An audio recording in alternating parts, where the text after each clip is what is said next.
دیکھیے، جہاں ہم نیبرس رائٹ کی بات کریں تو اسلام نے بڑے کلیئر انڈیکیشن دیے ہیں، اور اگر آج پوری دنیا نیبر رائٹس کے اسلامک فارمولے پر عمل کر لے تو میں سمجھتا ہوں کہ دنیا سے کانفلکٹس ختم ہو سکتے ہیں،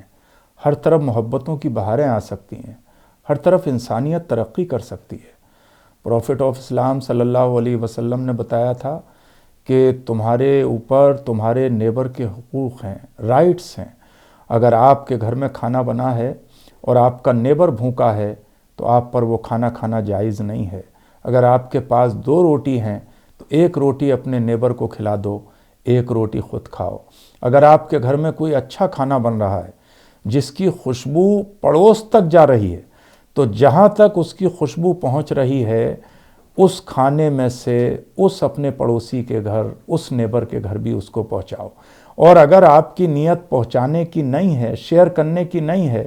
تو اپنے کھڑکی اور دروازے بند کر کے اس طرح بناؤ کہ وہ خوشبو پڑوسی کے یہاں تک نہیں جانے پائے۔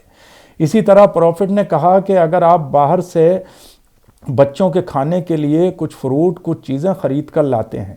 تو ان کو چھپا کر لاؤ۔ ایسا نہ ہو کہ آپ کھلی لاتے ہو اور دوسرے پڑوسی کے بچے اس کو دیکھیں اور وہ پڑوسی اپنے بچوں کی خواہش پوری نہ کر سکتا ہو، اس کو نہ لا سکتا ہو، ان کو غربت کی وجہ سے نہ کھلا سکتا ہو۔ اور جب آپ کوئی سامان گھر میں لے کر آؤ، پڑوسی کے بچے بھی اگر گھر میں ہوں، آپ کے بچے بھی ہوں، تو پہلے پڑوسی کے بچے کو دو، بعد میں اپنے بچے کے ہاتھ میں رکھو۔ جب آپ کے بچے، بیٹا اور بیٹیاں کسی چیز کے لیے ہاتھ پھیلائیں، باہر سے آؤ تو کچھ لے کر آؤ، تو بیٹے بھی ہاتھ پھیلائیں گے، بیٹیاں بھی ہاتھ پھیلائیں گی۔ پہلے بیٹیوں کے ہاتھ میں رکھو، بعد میں بیٹوں کے ہاتھ میں رکھو۔ اور ہمارا پڑوس کتنا ہے، یعنی ہمارے گھر سے رائٹ سائیڈ میں جو 40 مکان ہیں وہ ہمارا پڑوس ہیں، لیفٹ سائیڈ میں جو 40 مکان ہیں وہ ہمارا پڑوس ہیں، فرنٹ سائیڈ میں، سامنے کی سائیڈ میں جو 40 مکان ہیں وہ ہمارا پڑوس ہیں، بیک سائیڈ میں جو 40 مکان ہیں وہ ہمارا پڑوس ہیں۔ آج ہم کہیں نہ کہیں ہیٹ دیکھتے ہیں، کہیں کچھ دیکھتے ہیں، کہیں جو نفرتوں کا بڑھتا ہوا ایک ماحول دیکھتے ہیں۔ اس کی بہت بڑی وجہ یہ ہے کہ ٹیکنالوجی نے ہمیں جہاں دنیا کو گلوبل ولیج بنا دیا ہے، پوری دنیا سے قریب کر دیا ہے، وہاں ہم اپنے پریوار سے کٹ گئے ہیں۔ ہم اپنے گھر میں بیٹھے ہوتے ہیں تو ہم اپنے بچوں سے، اپنے پیرنٹس سے، اپنی فیملی سے بات نہیں کرتے، بلکہ اپنے ٹیلی فون میں لگے ہوتے ہیں، انٹرنیٹ کی دنیا میں کھوئے ہوئے ہوتے ہیں۔ ہم ایک ہی ٹاور میں رہتے ہیں لیکن اپنے سامنے رہنے والا جو فلیٹ میں ہے اس پڑوسی کے بارے میں نہیں جاننا چاہتے، اس سے انٹریکشن نہیں کرتے، اس کے ساتھ چیزوں کا ایکسچینج نہیں کرتے۔ یاد رکھیے کہ خوشیاں بانٹنے سے بڑھتی ہیں اور غم بانٹنے سے کم ہوتے ہیں۔ اگر کسی کے اندر غم ہے، آپ کے پڑوسی کو کوئی دکھ پہنچا ہے، کسی کے یہاں پر ڈیتھ ہوئی ہے، یہ مت دیکھیے کہ اس کا مذہب کیا ہے، یہ مت دیکھیے کہ اس کی کاسٹ کیا ہے، یہ مت دیکھیے کہ اس کا کلر کیا ہے، یہ مت دیکھیے کہ اس کی ریس یا اس کا جنڈر کیا ہے، بلکہ یہ انسانیت کا تقاضا بھی ہے اور اسلام کا تقاضا بھی ہے کہ اس کے غم میں آپ اس کے ساتھ ہو جائیں۔ اور اگر کسی کے خوشیاں ہیں تو اس کی خوشی میں اس کو مبارکباد دیجیے، اگر کسی کے دکھ ہیں تو اس کے دکھ کو ہلکا کرنے کے لیے اس کے دکھ کو بانٹیے، اگر کوئی بیمار ہے تو اس کی عیادت کے لیے جائیے، اگر کوئی کمزور ہے تو اس کا سہارا بن جائیے، اگر کوئی بیوہ ہے تو اس کا سپورٹ کر دیجیے، اگر کوئی یتیم ہے تو اس کے سر پہ ہاتھ رکھ دیجیے۔ الغرض آپ کے پڑوسی کو آپ سے محبت ہونا چاہیے، آپ سے تکلیف نہیں ہونا چاہیے۔ لیکن اس سماج میں دیکھا یہ جا رہا ہے کہ ہم اپنے گھر کا کوڑا نکالنے کے بعد پڑوسی کے دروازے پہ رکھ دیتے ہیں، راستے میں پھینک دیتے ہیں۔ اسلام نے تو یہ کہا تھا کہ اگر راستے سے نکلو تو راستے کے پتھر اور راستے کے کانٹوں کو ہٹاتے ہوئے نکلو، کسی نابینا کے ٹھوکر نہ لگ جائے۔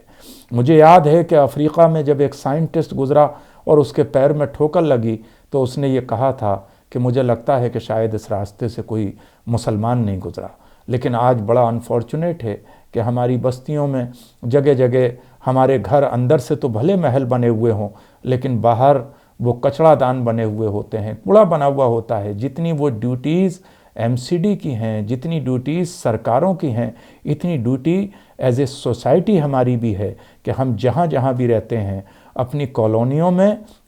تہذیب کو زندہ رکھنے کے لیے، اپنی کالونیوں میں ہم آہنگی اور یونٹی برقرار رکھنے کے لیے، اپنے پڑوسیوں سے محبت کے رشتے قائم رکھنے کے لیے، تہواروں پہ ایک دوسرے کو مبارکباد دیتے ہوئے، اچھی چیزوں کو، خوشی اور غم کو ایک دوسرے کے ساتھ بانٹتے ہوئے اگر ہم پڑوسیوں سے اپنے اچھے رشتے رکھیں گے تو یہ دنیا گل گلزار بن جائے گی، کیونکہ جو ہمارے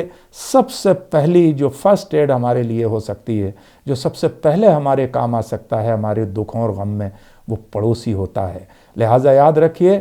اگر اس انسان کی بخشش نہیں ہے، اللہ کے رسول نے فرمایا جس کا پڑوسی اس سے تکلیف میں ہے، ہمیشہ اس بات کا یاد رکھیے۔ اور ہر انسان ایک دوسرے کا پڑوسی ہے، ایک بستی دوسری بستی کی پڑوسی ہے، ایک شہر دوسرے شہر کا پڑوسی ہے، ایک صوبہ ایک راج دوسرے راج کا پڑوسی ہے، ایک ملک ایک دیش دوسرے دیش کا پڑوسی ہے۔ اس طرح سے پوری دنیا ایک دوسرے کی پڑوسی ہے۔ ہم اگر سفر کر رہے ہیں، کار میں بیٹھے ہیں، تو ہم دو ایک دوسرے کے پڑوسی ہیں۔ ہم ایک جگہ کام کر رہے ہیں تو ہم ایک دوسرے کے نیبر ہیں۔ اس لیے اگر ہم نیبر رائٹس کا خیال رکھیں گے تو یہ دنیا بہت خوبصورت بن جائے گی، جہاں ہر جگہ ہمیں اپنے ساتھ کام کرنے والے لوگ بھی، اپنے ارد گرد رہنے والے لوگ اپنی فیملی نظر آئیں گے۔ کوئی ہمیں بیٹی بیٹا نظر آئے گا، کوئی بہن بھائی نظر آئے گا، کوئی ہمیں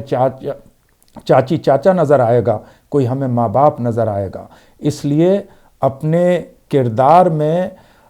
انسانیت کو اتاریے، اپنے کردار میں اس اسلام کو اتاریے جس اسلام کی دعوت پیغمبر اسلام صلی اللہ علیہ وسلم نے دی تھی، اور پڑوسیوں کے حقوق کا خیال رکھیے۔ آپ کے کسی پڑوسی کو آپ سے تکلیف نہیں ہونا چاہیے، ان کے ساتھ اچھے رشتے رکھیے، ان کے ساتھ زیادہ سے زیادہ انٹریکشن کریے، پھر دیکھیے دنیا کتنی خوبصورت ہوتی چلی جائے گی۔